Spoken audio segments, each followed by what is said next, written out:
Baik, Assalamualaikum warahmatullahi wabarakatuh. Selamat malam. Kami dari kelompok 11 Paralel 1 proyek struktur data akan membahas mengenai proyek kami yang berjudul Program Penjadwalan Produksi Pabrik. Boleh dilanjut. Untuk anggota kelompok dari kelompok 11 ada Cut Nadia, Jordan, dan saya sendiri Abdan Taris. Boleh dilanjut. Baik untuk latar belakang, dalam industri manufaktur, penjadwalan produksi berperan penting dalam menjaga efisiensi dan kelancaran operasional. Tanpa sistem yang baik, perusahaan dapat menghadapi berbagai masalah seperti keterlambatan produksi, penumpukan bahan baku, hingga ketidaksesuaian kapasitas dan permintaan. Oleh karena itu, diperlukan sistem penjadwalan yang terkomputerisasi dan efisien. Seiring perkembangan teknologi, banyak perusahaan mulai menggunakan sistem digital untuk mengelola jadwal produksi. Pemanfaatan bahasa pemrograman seperti C++ yang unggul dalam performa dan pengolahan data menjadi pilihan yang tepat dalam membangun sistem untuk proyek ini. Melalui proyek ini juga, kami mengembangkan program penjadwalan produksi berbasis C++ untuk membantu perusahaan menyusun jadwal berdasarkan data seperti jumlah pesanan, kapasitas mesin, dan prioritas pekerjaan. Program ini diharapkan dapat menjadi solusi sederhana namun efektif untuk industri skala kecil hingga menengah, sekaligus menjadi media pembelajaran kami dalam menerapkan pemrograman dalam konteks dunia nyata. Baik, dengan latar belakang tadi, kami merumuskan masalah, yaitu yang pertama, bagaimana mengembangkan sistem penjadwalan produksi berbasis komputer yang efisien. Lalu yang kedua, struktur data apa yang paling sesuai untuk sistem penjadwalan produksi ini. Yang ketiga, bagaimana sistem ini meningkatkan efisiensi dan fleksibilitas produksi. Yang keempat, apa batasan dan potensi pengembangan sistem lebih lanjut. Lalu, eh, proyek proyek ini juga bertujuan untuk yang pertama, mengembangkan program penjadwalan produksi pabrik untuk optimasi jadwal. Dua, mengimplementasikan struktur data yang tepat seperti QW, hashing, stack, and sorting. Yang ketiga, meningkatkan efisiensi, mengurangi waktu tunggu, dan memberikan fleksibilitas. Yang keempat, menilai efektivitas dan mengidentifikasi potensi pengembangan sistem. Oke, selanjutnya boleh dilanjutkan. Oke, saya di sini akan menjelaskan fitur-fitur apa aja yang udah kami buat dalam perancangan sistem ini. Yaitu pertama itu ada manajemen akun pengguna. Jadi di sini sistem ini tuh kayak ngedukung dua tipe akun itu. Jadi di sini POV-nya ada dua, itu admin dan pekerja. Data akun ini disimpan pada file pengguna TXT. Jika file tidak ada, di program otomatis membuat akun admin default gitu. Terus di sini juga kita akan menyertakan login. Login ini harus dilakukan dengan memasukkan username dan password. Jadi sistem ini akan memeriksa kecocokan data dan menampilkan peran admin atau pekerja setelah loginnya berhasil. Setelah itu juga akan ada logout, kita bisa akan, apa ya, kayak melakukan logout dan bisa mengganti role menjadi admin ataupun kerja gitu. Terus ini juga ada penjadwalan produksi, ini tuh hanya admin yang dapat, apa ya, menambah jadwal produksi, yaitu input yang dibutuhkan kayak meliputi ID si produksinya, nama produk, tanggal, dan priority, dan catatan data jadwal yang disimpan di file jadwal TXT. Terus ini tuh juga pengurutan jadwal karena kita bisa berdasarkan priority gitu, yang paling urgent di atas itu yang akan dilakukan secara terlebih dahulu. Pokoknya pengurutan ini menggunakan fungsi sort pada vektor dengan admin dan pekerja dapat mengakses fitur ini juga. Terus ini juga akan menampilkan jadwal produksi, semua pengguna dapat melihat data jadwal produksi yang telah disimpan. Dan data ini akan ditampilkan dalam bentuk tabel yang rapi, menampilkan ID, nama produk, dan juga tanggal prioritas dari catatannya. Terus di sini juga ada manajemen operator mesin. Ini tuh apa ya? Admin dapat menambahkan nama operator gitu ke dalam daftar operator produksi tertentu, dan juga data operator ini disimpan dalam struktur queue agar urutan masuk operator tetap terjaga. Jadi kayak tetap terstruktur gitu, nggak berantakan. Dan di sini juga akan menampilkan operator mesin. Semua pengguna dapat melihat daftar operator untuk setiap ID produksinya. Terus operator ini ditampilkan sesuai urutan penambahannya gitu. Selanjutnya. Dan di sini juga akan terdapat catatan produksi. Ini semua pengguna dapat melihat catatan produksi ini berdasarkan ID produksinya. Jadi catatan ini dapat diubah oleh admin. Di sini juga kita menambahkan fitur undo untuk admin dapat melakukan undo ini perubahan terakhir pada jadwal produksi. Misal, setelah penghapus atau mengedit dan mengurutkan jadwal tersebut. Fitur ini juga menggunakan stack untuk menyimpan riwayat perubahan ataupun penghapusan data update dan jadwal produksi. Terus juga penghapus jadwal produksi ini itu tuh untuk berdasarkan dengan ID konfirmasinya terlebih dahulu, data terkait operator dan juga catatan untuk dihapus. Dan juga yang terakhir itu ada mengubah data produksinya. Admin dapat mengubah nama produk, tanggal priority, dan juga catatan. Input yang tidak diubah dapat dikosongkan. Ya, selanjutnya. Di sini aku bakal jelasin 5 pondasi utama yang untuk kita kerjakan dalam proyek ini, yaitu pertama ada vektor.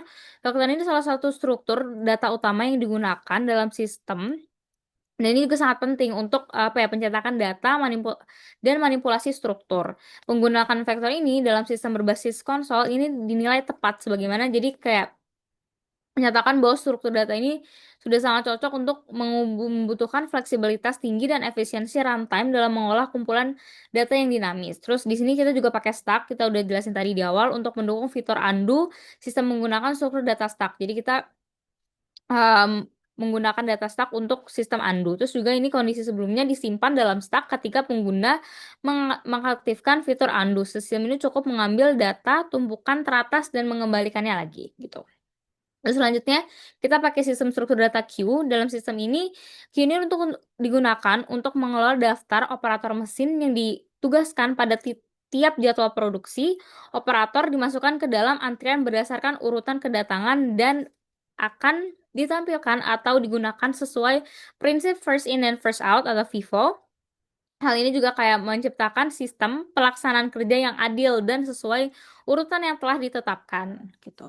Selanjutnya di sini kita pakai hashing map. Hashing map itu untuk menyimpan data seperti catatan produksi dan akun pengguna, sistem pengguna dan struktur data hash map ini.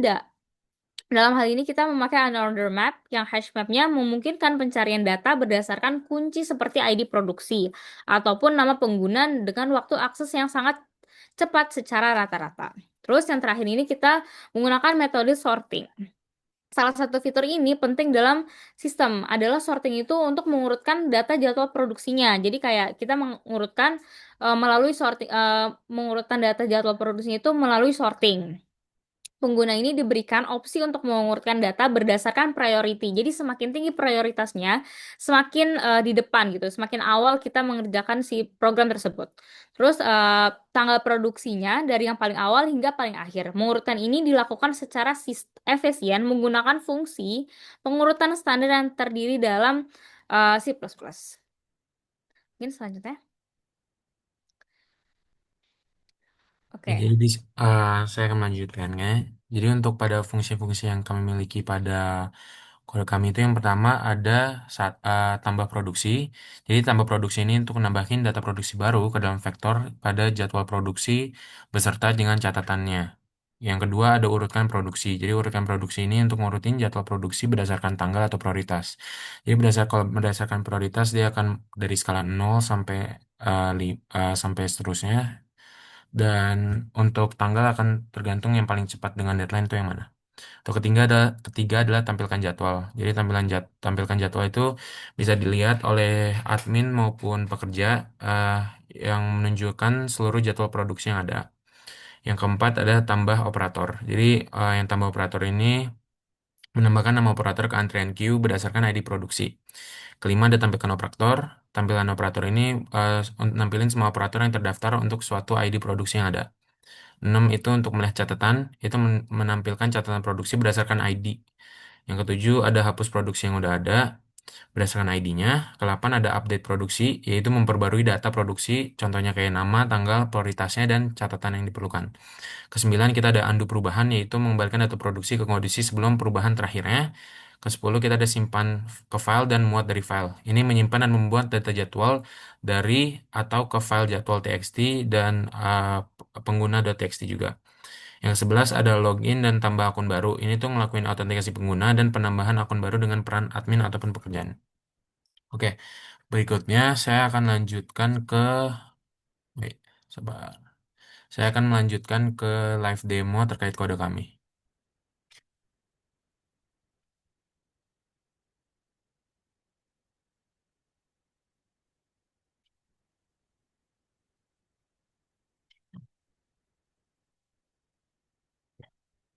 Apa sudah dapat dilihat? Oke.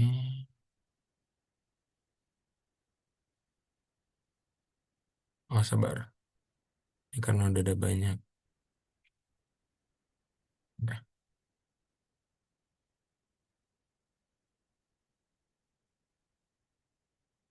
Oke, dapat dilihat ini adalah antarmuka pertama pada kode kami menunjukkan selamat datang di sistem penjadwal produksi pabrik. Pertama, kita bisa masuk sebagai admin dengan username dan password. Pada menu admin, kita ada 11 fungsi tadi yang sudah sempat saya jelaskan juga. Akan tunjukkan pada tambah jadwal produksi. Kita akan memasukkan pada ID produksi baru, nama produknya contohnya adalah VAS, tahunnya 2024, bulannya adalah 13. Eh, bulannya adalah 21. Prioritasnya prioritasnya 79 lah ya. Tentang produksi fragile. Oke. Bisa dilihat juga, kan tadi kita sudah menambahkan juga jadwal produksi terbaru. Kita akan bisa pilih ketiga untuk menampilkan jadwal yang sudah ada. Jadi bisa dilihat pada bagian fase ini sudah dimasukkan, sudah ada tanggal, prioritas, dan catatannya. Dan untuk keduanya kita bisa pilih pilihan dua untuk menentukan jadwal berdasarkan, contohnya berdasarkan, karena ini sudah tersusun berdasarkan prioritas, kita bisa lakuin berdasarkan tanggal, tinggal klik satu. Jadi dia akan mengurutkan berdasarkan jadwal dan kita bisa tampilin lagi dengan klik tiga. Nah, ini sudah mengurutkan berdasarkan tanggal paling dekat. Jadi berdasarkan paling terdekat dan terjauh. Oke, keempat bisa kita mulai dengan tambah operator mesin. Untuk misalnya pada ID kedua, kita masukin operatornya saya. Kita masukin misalnya Cut Nadia. Dan jika sudah selesai mengisi operator, kita klik selesai aja.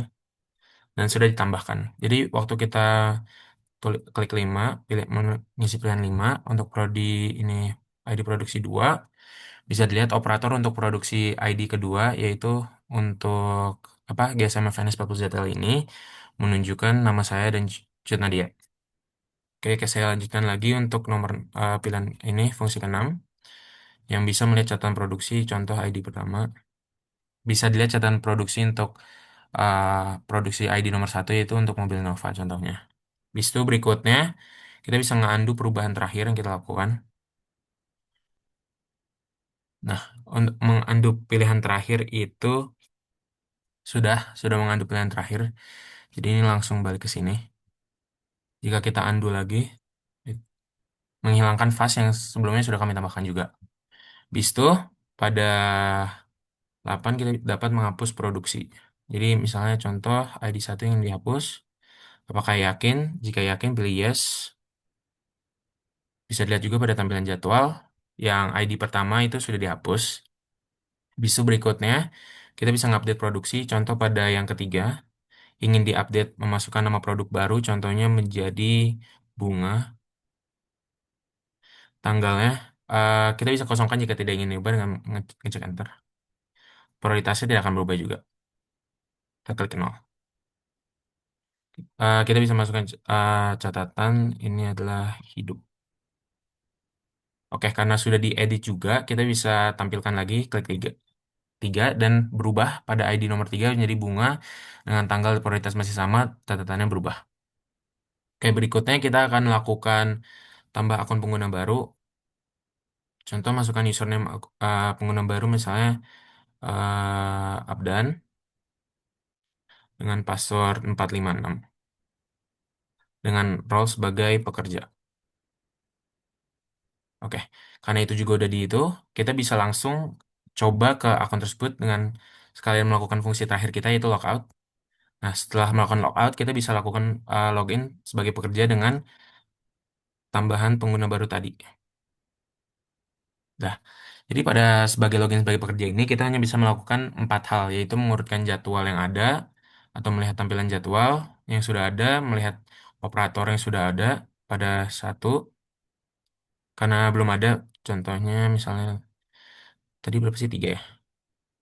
Karena nggak ada juga pilihannya coba 3, 2. Nah itulah tadi karena kita hapus juga jadi nggak ada. Makanya 4 catatan terakhir itu kita tinggal pilih mau lihat yang mana. Dan itu sih palingan yang bisa saya sampaikan terkait live demo testing untuk hasil program penjadwalan pabrik yang sudah kami buat. Eh, Mungkin sekian yang bisa saya sampaikan. Kami mohon maaf jika ada kurang atau bagaimana dari kelompok kami. Wassalamualaikum warahmatullahi wabarakatuh.